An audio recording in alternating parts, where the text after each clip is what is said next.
عليكم ورحمة الله وبركاته. اللهم صل وسلم وبارك على سيدنا محمد. النهارده جايين بفيديو جديد. هنعمل معاكم الأرانب. ماما عزماني أنا ورهام أختي. وقدمنا كده زي ما انتم شايفين، وحمرنا الأرانب وعملنا رز. الرز ده رز فلبيني. بس عايزة أقول لكم طريقته سهلة، وماما عملتها لكم، إن شاء الله الطريقة تعجبكم. طريقته جميلة جدا، وإن شاء الله لو جربتوه بالطريقة اللي احنا عملنا بيها النهارده إن شاء الله يبقى يعني هتطلعوه. عايزة أقول لكم هتلاقوه أحلى من البلدي بتاعنا كمان. كمان لان كل حاجه زي ما انتم عارفين لها طريقه، والطريقه ديت وهو يعني ليه طريقه، واحنا ان شاء الله هتتعلموا معانا الطريقه ديت ان شاء الله. عملنا كمان الملوخيه مجمده، بس طلعت معانا جميله جدا. الارانب خليناها عملناها بطريقه من غير ما تطلع زفاره ولا اي حاجه. حتى الشوربه بتاعتها هتلاقوها جميله جدا، وطعمها جميل جدا جدا، وريحتها كمان احلى. قدمنا مع الليمون الاخضر ده. الليمون ده احنا كنا عاملينه معاكم قبل كده، ماما عملته في الحله النحاس، وهتشوفوا برضو الفيديو بتاعه، هحطه لكم في صندوق الوصف. كمان اللي عايزه ما عندهاش حله نحاس وعايزه تعمله، هتلاقي برضو اجابتها في الفيديو. بكده بقى اكون خلصت التقديم معاكم. يلا بينا بقى نبتدي الفيديو. حطينا معلقه كبيره ملح، وغسلناها كده. الكبده اهي، ادي الصدر، الوراك، الاجزاء اللي في النص لازم تخلي بالك كده تيجي في النص. تتعكيها كويس من هنا عشان بيبقى في دم هنا كده. المهم هننقعها بقى نص ساعه، عشان ما تلاقيش فيها زفاره ولا حاجه. فلازم تعملي زي ما بقول لك كده، تروحي حاطه معلقه خل، في تعصري نص ليمونه. في ناس ما عندهاش ليمون تحط خل عادي، معلقه خل بس تخلي بالها بقى، لان الخل بيسيب ريحه. يعني انا ما بحبوش بصراحه بالخل، بحب احط ليمون احسن وملح. هنسيبها بقى حوالي كده نص ساعه. بيبقى فيه جلده، شايفين الجلده الطريه ديت؟ هنشيلها برضو، دي لازم تتشال اهي. احنا لسه ما شلناهاش، بس هشيلها دلوقتي. وبعد كده هنقعها بقى، وبعد كده هرجع بقى معاكم عشان نطبخها مع بعض. استنوا معايا. ورحمة الله وبركاته. اللهم صل وسلم وبارك على سيدنا محمد. جاي لكم حلقة جديدة. انا بصور النهارده عند ماما. ماما هي بقى اللي هتطبخ لنا الارانب، وهتعمل معاها ملوخية. الارانب اهيت مغسولة ومنقوعة. هنخرط عليها بصل، هنعملها بطريقة حلوة جدا عشان ما تلاقيش فيها زفارة ولا حاجة. ازيك يا ماما؟ في ناس كتير بيسلموا عليك. الله يسلمك ويسلمك. ماشي. ندي الارانب صدمه. ماشي، وننزل بالبصل. احنا نزلنا خرطنا واحده معانا، يعني هي المفروض خرطي واحده كبيره، بس احنا ايه معانا 2 صغيرين، الكبير مش موجود يعني خلص. فهننزل كده بالكميه كده كلها ونخرط عليها البصل. ماشي، هنخرط بقى البصل. لو عايزه تبشريه في المبشره بتبشريه عادي. بنعمل كده ليه؟ عشان الزفارة، لان زي ما انتوا عارفين الارانب بتبقى يعني فيها ريحة غريبة شوية كده، فتضيعيها وتضيعي زفارتها بانك انت تنقعيها في الليمون والملح، وكمان ان انت تخرطي عليها بصلة وتشوحيها الاول قبل ما نحط لها شرب. فاحنا بقى نعلي عليها ونبتدي بقى ايه ان احنا نقلب. قلبي بقى يا ماما انت، عشان انا ماسكه بصور. زي ما انتوا شايفين المية اللي نزلت كده منها، هي تفضل تنزل ميه وتشربها. يعني المفروض ان احنا نفضل نقلب فيها لحد ما تنشف كده شويه ولونها يغير وتاخد لون شويه كده. فشوفوا بقى معانا كل حاجه ان شاء الله بالتفصيل. دي بقى البهارات. دي بهارات ايه يا ماما؟ قوليها دي بهارات ايه؟ اللي هي ايه بقى؟ فلفل اسمر وحبهان ولورو، ورق لورا، وحبهان وفلفل اسمر وحبهان وفلفل اسمر وبابريكا وقرفه وكده. هي دي بهارات. والجنزبيل اللي هي البيضه دي. والجنزبيل اللي هو اللورا. تعمليها وتطحنيها بنفسك، او بتجيبيها عادي جاهزه بتتباع جاهزه، اسمها بهارات لحم. هنحط بقى حوالي كده معلقه كبيره. يلا يا ماما حطي. هنحط معلقه كبيره كده على الارانب، وهي برضو في عليها البصل. وبعد كده هنقلب بقى.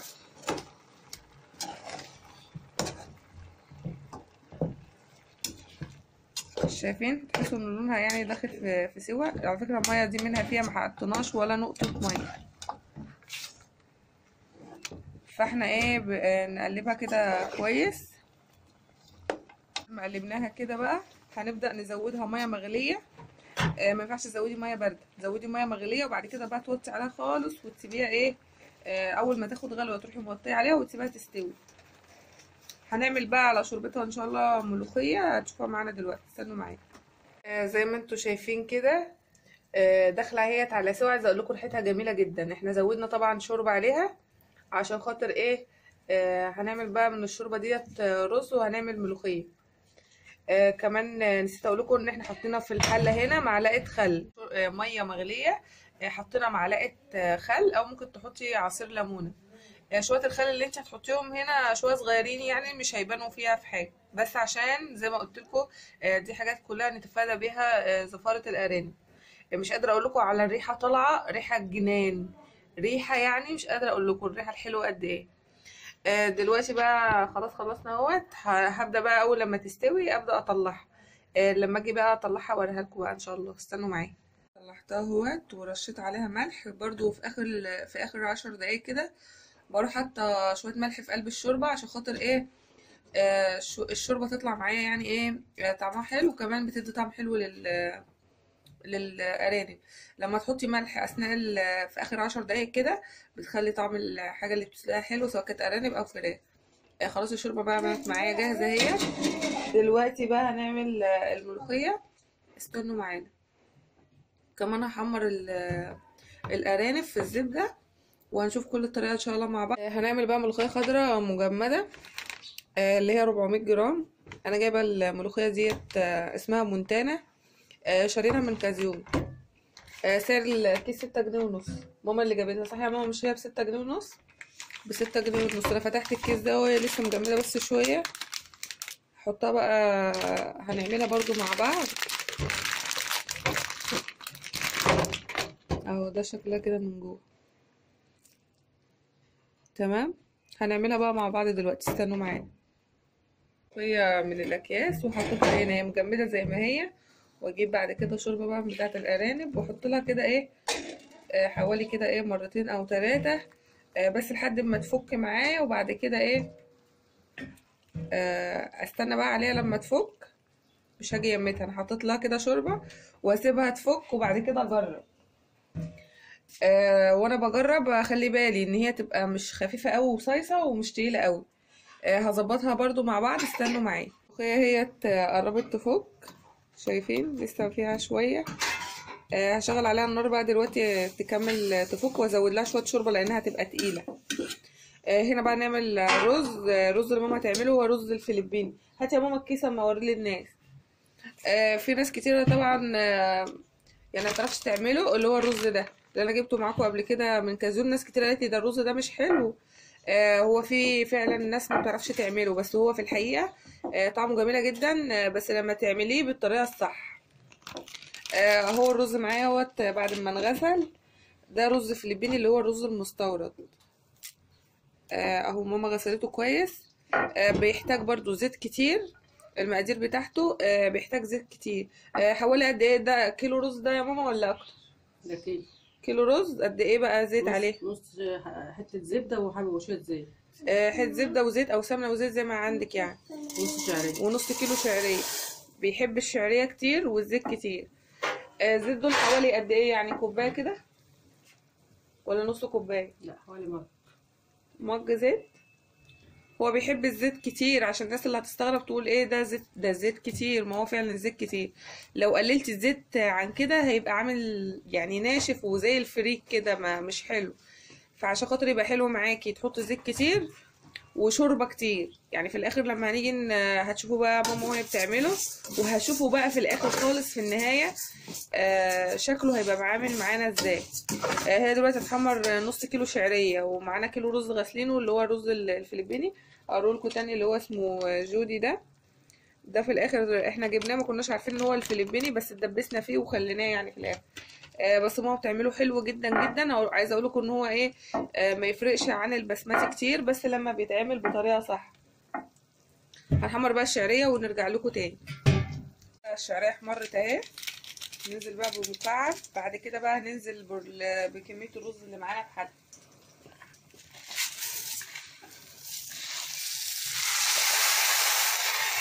طبعا الرز بقى مغسول زي ما قلت لكم ومتصفى.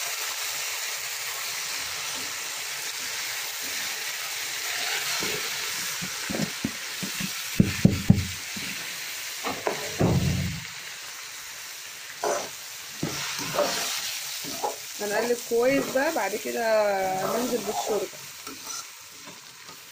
شوربه ارانب برضو بما ان احنا يعني عاملين ارانب النهارده.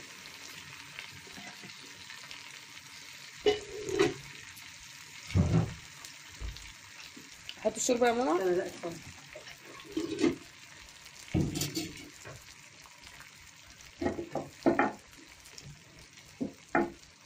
استنى لما نشرب الميه دي. حطيت على الشوربه ملح؟ لا.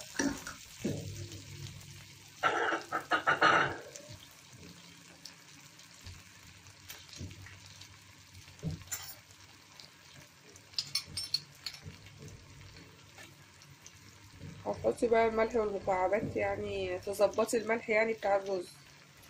بعد كده بقى ننزل بقى على طول بالشوربه. اهم حاجه تقلبي فيه كويس عشان خاطر يبقى مفلفل معاكي وحلو. خلاص بقى مبقاش فيه ميه من الغسل، يعني احنا كنا غاسلين الرز بيبقى فيه نسبه ميه. انزل بالشوربه.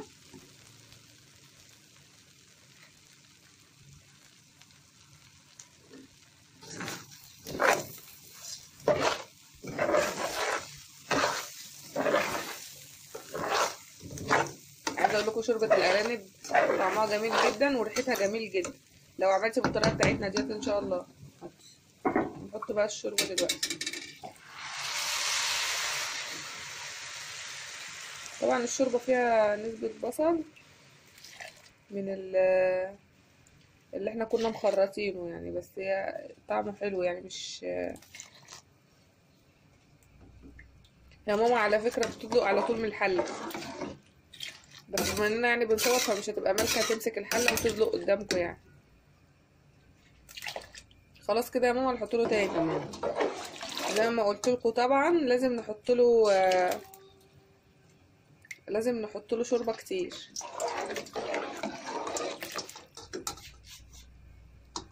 وطبعا ظبطنا الملح كله. تاني يا ماما.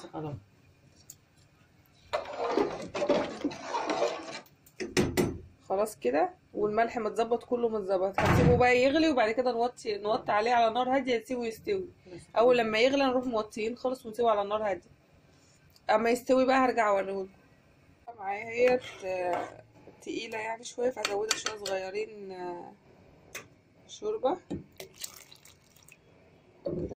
بصوا كده زي ما انتوا شايفين انا ظبطت اهوت يعني السمك. احنا بنحبه تقيل كده عشان خاطر ايه ما بنحبوش يعني خفيف. لما بيبقى خفيف بيبقى صايص كده ومش حلو. هحط له بقى دلوقتي ربع معلقه صغيره سكر. طبعا في ناس كتير مش عارفه الفكره ديت، بس عايزه اقول لكم ان يعني شويه السكر دول بيخلوا للملوخيه طعم جميل جدا. بس زي ما قلت لكم برده السمك مهم ماشي. فاهم حاجه شويه السكر اللي احنا هنحطهم دلوقتي. السكر اهوت حوالي ربع معلقه بالكتير قوي نص. هبدا بقى كده اللي انا اقلبه. هحط بقى دلوقتي هنا مكعبين مرق واسيبهم بقى ايه يغلوا كده مع بعض. بس طبعا انا دلوقتي كنت حاطاه على النار عشان خاطر زي ما قلت لكم كنت حاطه يعني كانت الملوخيه مجمده. دلوقتي بقى انا هحط اعمل التقليه الاول وبعد كده ارجع اخدها غلوه. بس الاول احط المكعبين. ادي اهو مكعب. اهم حاجه يعني ايه المكعبات دي بتدي طعم حلو وانت عايزه تحطه براحتك. فهنعمل بقى التقليه وبعد كده نرجع مع بعض. طاسه على النار وتحطوا فيها الزيت والسمنه بتوعك. بعد كده بقى هتنزلي بالثوم. الثوم عندنا يعني الملح بتاعه كتير فعشان كده حاطه شويه صغيرين. وكمان احط ثوم ني على الملوخيه عشان خاطر ايه تدي ريحه حلو وطعم حلو.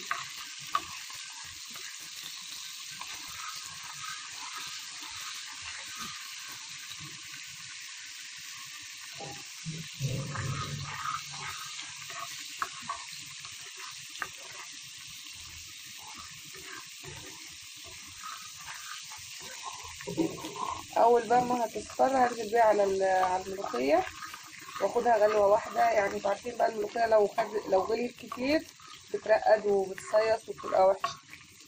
فاول ما الاقيها كده بتخور من الجناب اروح طافيه عليها. في ناس بقى بتحط كزبره بس انا ما بحبش احط كزبره. احنا عندنا بهارات كده خلطه على بعضها، كزبره وكمون وفلفل اسود وحاجات كتير، فبحط منها بدل الكزبره. اللي بيحب الكزبره يحط كزبره عادي، ناشفه او خضراء.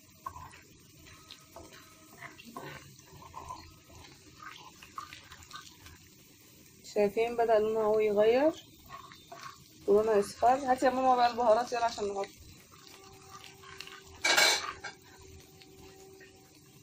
حط لي بقى شويه كده، ايوه معلقه صغيره، نص معلقه صغيره اهو. هو حاطط نص معلقه. طبعا انا هدوق بقى الملوخيه اللي لقيتها محتاجه تاني شويه بهارات كده ولا حاجه بحط لها كده. خلاص هبدا بقى ان انا ايه هطشها. شايفين؟ هاخد شويه منها، هاخد شويه منها في قلب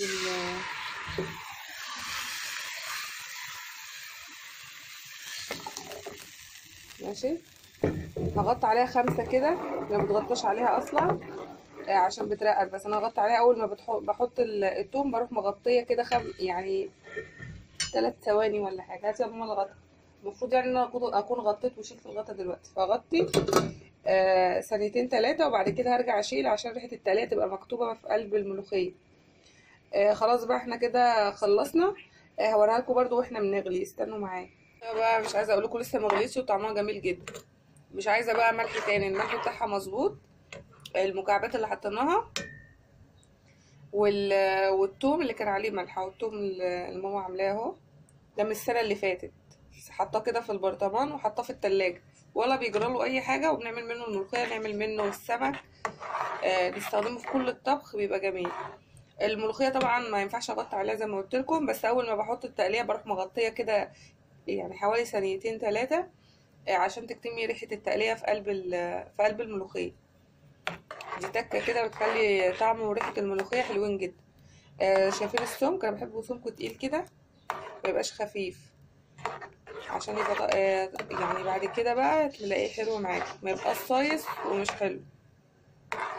اول بقى ما هيبدا يفور هرجع معاكم عشان اوريهولكم ازاي بيفور، لان ما ينفعش تسيبيه يغلي جامد، عشان لو غلي جامد بيبقى مش حلو. اول بس ما يبدا كده ايه يعمل فوران بس من الجناب هروح طفي، وهوريكم برضو الفوران معايا. استنوا معايا.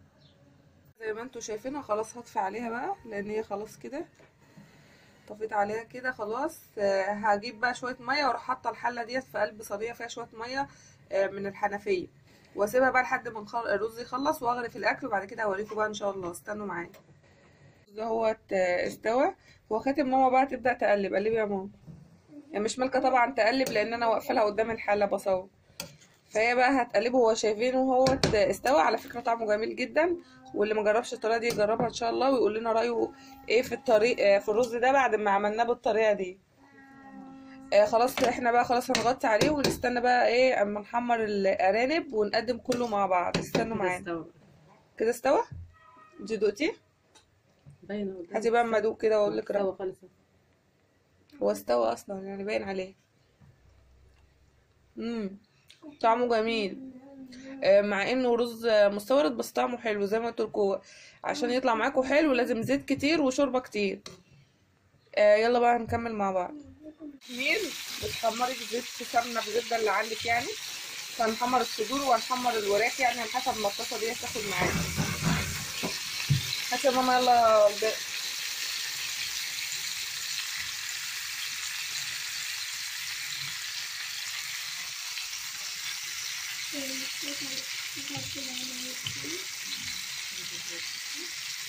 هنحمر بقى الكميه كلها معانا. بعد كده بقى نرجع تاني.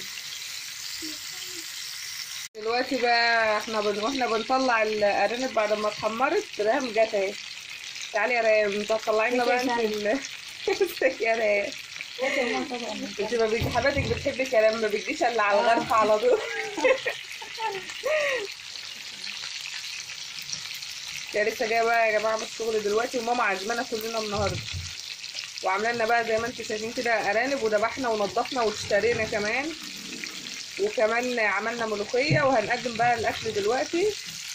ريان بقى تغرف بقى، بما انها ما عملتش اكل ولا طبخت، فهي اللي هتغرف لنا الاكل. جايه تاكل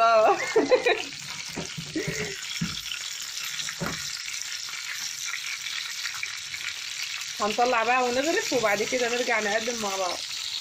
اهو كله حمرنا الارانب وغرفنا. الاطفال طبعا عاملين حسابهم في منابات صغيره، وبرده اطباق رز كده صغيره. اتمنى النهارده الفيديو يكون عجبكم. ما تنسوش تعملوا لنا لايك للفيديو ده، والفيديو اصوره هنا عند ماما وانا معاهم يعني، واختي كمان موجوده. وبكده بقى يكون الفيديو خلص. ما تنسوش تعملوا لنا لايك للفيديو، وتشتركوا في القناه، وتفعلوا زر الجرس عشان يوصلكم كل جديد. سلام عليكم.